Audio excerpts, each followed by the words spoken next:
Hey skiers, I'm Jeff from skiessentials.com. I'm Bob. Happy Friday. Welcome back to our Top 5 Friday ski industry news videos. Still got a bandage on my hand. I'm still on the path to recovery, but I think Bob's beating me. Yeah, I think so. I'm pretty much back to normal. You've taken the lead on surgery recovery. So Bob's going to host again. It's still just hard for me to write. So thanks, Bob. No problem. And yeah, not much to talk about before we get right into the news.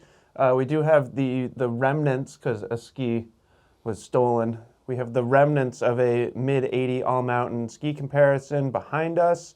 That is currently exporting right now. So that'll go up today. This video will also go up today. As of right now, I don't even know which one will be first. My guess is this one. It's so much fast, so much shorter. Way fast, yeah. Yeah. And then it'll ultimately come down to the YouTube processing time, which for the comparisons can take a couple hours. So anyways, we kind of waffled back and forth on how to organize the basically 4 remaining narrowest ski comparisons.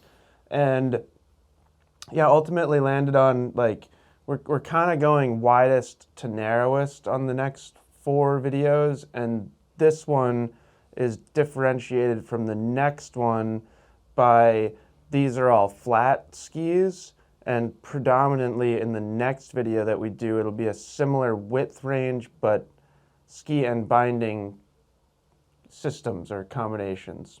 Yeah, with maybe a couple exceptions. I can't remember. basically from here on narrower, everything. Everything's pretty much everything has a binding. Yeah. So, as we've said several times before, if you don't see the ski that you're looking for, it'll probably be in the next one, or maybe the next one. So stay tuned. There's a bunch right behind the camera right now that are pretty popular. They're waiting. They're waiting for their turn. Yep. They're being patient. Yes, waiting patiently. Yep. So yeah, keep an eye out for this one going up today, and then we'll definitely have the next one next week, because I'm starting to find editing efficiency. A little bit faster every day. Yeah, it's not a little bit faster every day. Yeah. This is also a hybrid bandage situation because I ran out of small bandages, so it's I don't really know why I'm talking about this. A pinky bandage and a bigger bandage. Gotcha. It's a little sloppy today, but yeah, on the path to recovery. You want to talk about the news? We'll talk about the news. U.S. ski teams were announced recently, and this includes all rosters for all disciplines, so Alpine, Nordic, free ski, freestyle, Paralympic, all of those rosters were announced. Obviously, there's a whole list of names that we're not going to get into. Notable men's Alpine A team: Bryce Bennett, Ryan Cochran-Siegel, Tommy Ford, Jared Goldberg, River Radamus, and Ben Ritchie. Women's Alpine A, there's 7 returning members. I bet you can guess most of them. Plus Lindsey Vaughn, who's took advantage of that loophole. Yeah, Sorry, not loophole, addendum. Yeah. I don't know what it's called. But yeah, if you have a previous resume, basically you can. Yeah, which 2 people have, like her and Marcel Hirscher. Yeah. And Katie Hensign is another notable add to that A team. Sweet. A couple of B teamers or C teamers to watch coming up: Ava Sunshine, Luke Winters, and Elizabeth Bocock, all names that we have mentioned on this program before. Yeah, Ava Sunshine had a ACL tear, right? At least one. Yeah, okay. So certainly on the comeback trail there. And I know you have a special shout out that you would like to mention for. Yeah, I feel like David Wise earns a shout out for, I believe, being 35 years old and being on the U.S. men's halfpipe pro team. Yeah. I mean, you'll see these older people, 35, 40 years old. Race. Yeah, sure. on the race programs, but uncharted territory that we're entering in the world of free skiing. And while we're at it, a shout out to Nick Gepper too for being over the age of 30. Yeah. He's not quite up in David Wise's neck of the woods. But yeah, pretty cool. It's also interesting because you don't see that reflected on the slopestyle side. all younger. Yeah, I mean, there's like some older, like not older, but Yeah. there's a range. Yeah. But yeah, check out that list if you want to see your favorite skier there. And they will get competing pretty soon, I believe. Yeah, it's right around the corner.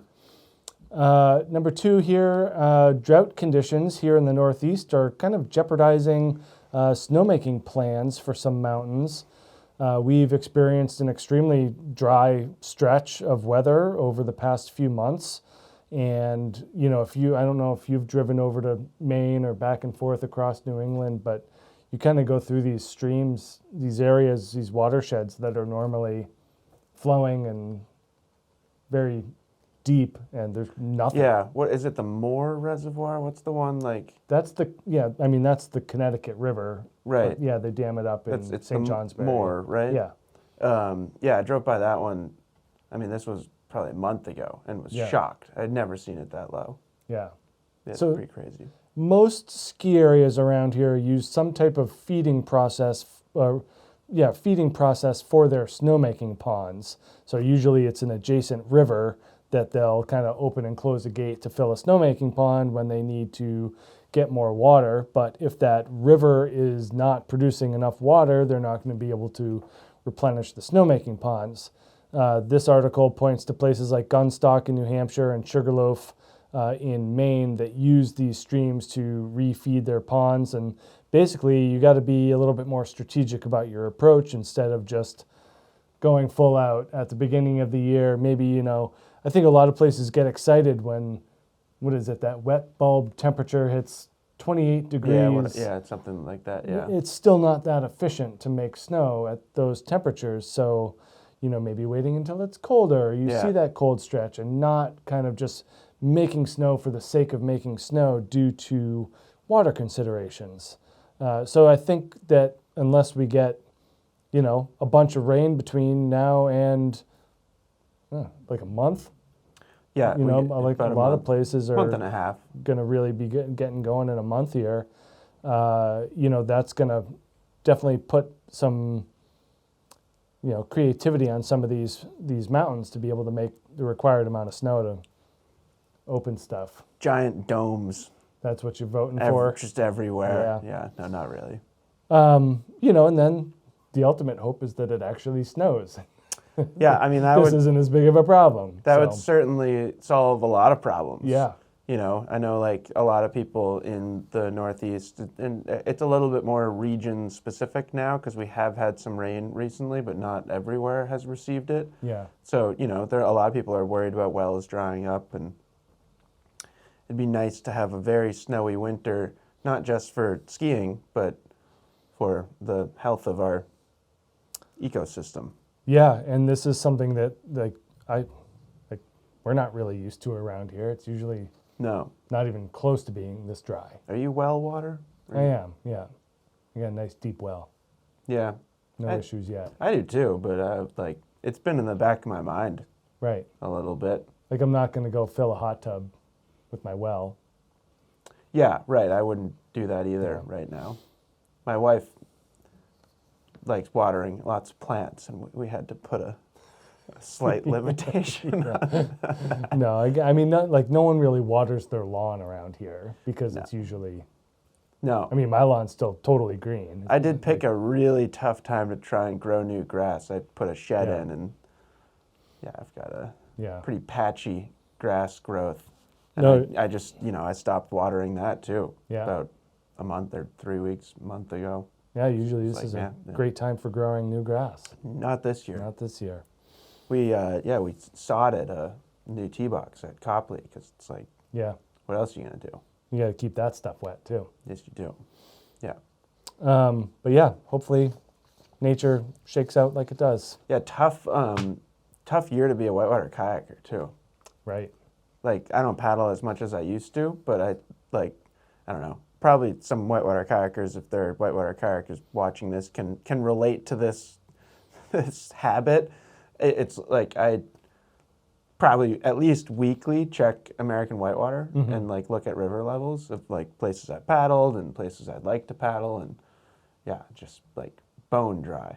And they must reduce the amount of like scheduled releases. Yes and no. Depends on the area and the Yeah. river and what they're releasing from and where it's going. All right. Cool. Dam releases, that's kind of like your saving grace in a low rain year. Yeah. Number 3 here, Jeff. We're talking about skier growth, kind of globally, but a few notable areas. This is an article from travelandtourworld.com. About this time each year, we kind of get these numbers as to skier visits in different countries and where those are trending. Here in the United States, we're up 1.7% from last year, up to 61.5 million skier visits. We are first in the world for skier visits. Per country? Per country. Yep. I want to know it per acreage. Because we got an unfair advantage. With more acreage? Yeah. Okay. Let's email these people. I mean, we could do the math, right? There'll be a lot of addition and division. Oh. For all the ski areas. Skiable acres divided by... Oh, no, I was talking total acres of country. Oh, no, that doesn't mean anything. Why not? Skiable acres.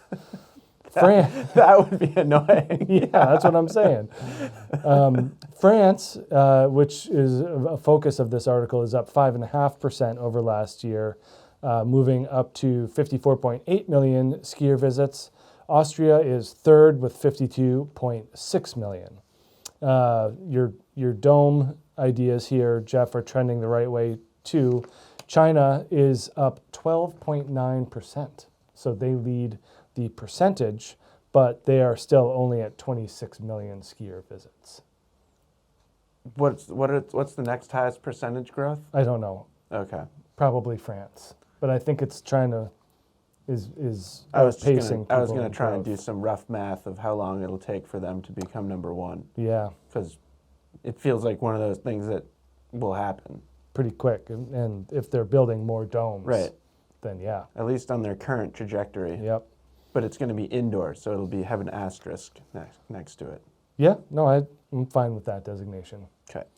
And yeah, I mean, this is just representative of like global growth in the sport of skiing, and that's just leading to more exposure for athletes and programs and stuff like that. So think of that how you will. Skier growth. I'd like to see is it up. as a ratio of population growth, too.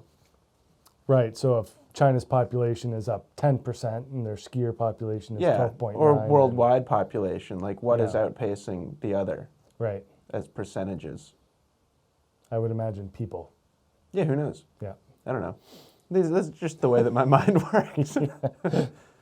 Number 4 here, pretty cool story of adventure skier Jim Morrison, who has skied Mount Everest, Hornbein, sorry, If you had said it Couloir. the first time with more confidence, I would have just believed you I'm 100%. hardly- Now I have no idea what you're Hardly saying. confident with any of these pronunciations. Also known as the most audacious run in ski history. The top looks crazy. Yeah. So 12,000 vertical feet, just a long couloir running pretty much all the way down Mount Everest. I assume like several rappels. Yeah, 12,000 vertical feet. The article said average of 50 degrees. I don't know. That's real steep. I mean, if you're factoring in the The rappels, rappel, sure. I'm fine with if that. there's a bunch that are 90, Yeah, it's going to make your average yeah. look pretty severe. Took them 4 hours and 5 minutes as a descent. It's pretty good for 12,000 vertical feet. I know, right? So like, what do we get down? We get down in like a minute and a half Stowe, at Stowe. So that's 2,000 vertical feet. you can get down in Yeah. a minute and a half. Yeah, That's like fastest down lift line that I'm 2 minutes. that I'm comfortable with. 2 minutes. So, What's your path for 2 minutes? Hayride? I mean, yeah, probably. What do you think the run is? The classic ridge view to sunrise to standard. Probably like 2:15. I bet it's I not was even that going far to say behind. 3. Yeah. But it does put it into perspective that Yeah. is a long time to be skiing down one run. Yeah, So pretty cool. I only have a few experiences that at all can relate to that, like descending Hood Right. from the summit. Like Yeah. it took a long time because you got to be careful, and you're in a group and making sure that Yeah. first and last people are doing good. I mean, even, like I'm sure you did, like, the Breckenridge peak to the bottom, and I mean, Yeah, top of peak 8 to the bottom. To the bottom. I mean, it takes a long time. Depends just to how get down. Depends how much speed you can carry through the flats. Yeah. Underneath like lake chutes. Yeah, and then even just down to like the bottom of like, what is it, 4 o'clock run or something like that. I mean, it just takes down like into the village. into town. Yeah. Yeah, it takes But a I while. could knock that off in 5 minutes. It's not 4 hours. No. So yeah, congratulations to Jim for doing another crazy thing on skis. I think the world needs more of that. Not from me. Edits. Number 1, Cha-Cha Land. This is in Georgia by Nikolai Shermer. Georgia just keeps getting really good footage Yeah, and press. I know. The It's country. like trending. Yeah, I mean, it still doesn't look like it's all that developed, but the skiing looks phenomenal. Yeah. Number 2, Rift, Dylan Flinders and Alex, Lundstrom or Lundsham. I can't read my own handwriting. Level 1 Films and Dina Star Skis. Go ahead and forward to 6 minutes and 4 seconds through 7 minutes and 28 seconds. Some really amazing drone shots of the steepness of the Chugach range and how steep it is. They do a nice job there. I didn't make it that far. I started this, but I didn't make it that far in. And then there's a real sweet wipeout in there too.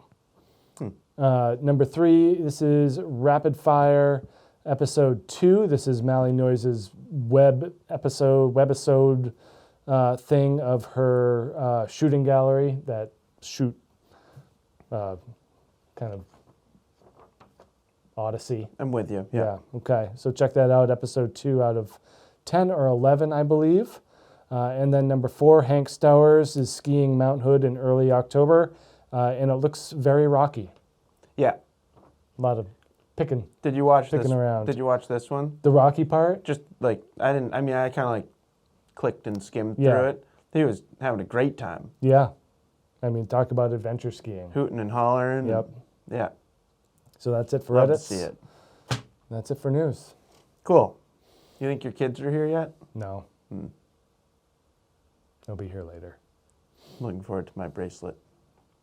So that's it. You got anything else, Bob? I think that's it. Yeah. Okay. It's snowing. Like I think Places. Mount yeah. Washington got snow. I saw some pictures of snow in Yep. Utah. Mammoth Yeah. had some snow. They were out in the Cats doing some work. So It's right, getting right there. around the corner. Yeah, for sure. It still feels a little ways away here in New England. I've seen some speculations about like, well, Killington could blow snow on this night, but like if you look at the extended forecast, it just doesn't really make sense, especially kind of thinking back to the situation that we're in. You can't just waste water right now. Yeah, I mean, but Killington's one of those places that just, I mean, they get after it. No I matter- know. Like, as soon as it's go time, they go. Yeah. So it'll be interesting to see if a place like that has to temper their workload. Yeah, I agree. So anyways, that's all I have. Hope everyone has a fantastic weekend. Maybe you live somewhere and you're lucky enough that it's snowing or close to snowing. If that's the case, enjoy it and try and coax that snow our way a little bit. Usually it's west to east. Yeah, that's what I Yeah. mean. Like, just Yeah. just keep pushing it along the jet stream, right? Yep. Anyways, so hope everyone has a fantastic weekend. Look out for these comparisons, upcoming comparisons. Fun being in the mid 80 range, and we will talk to you soon. Bye.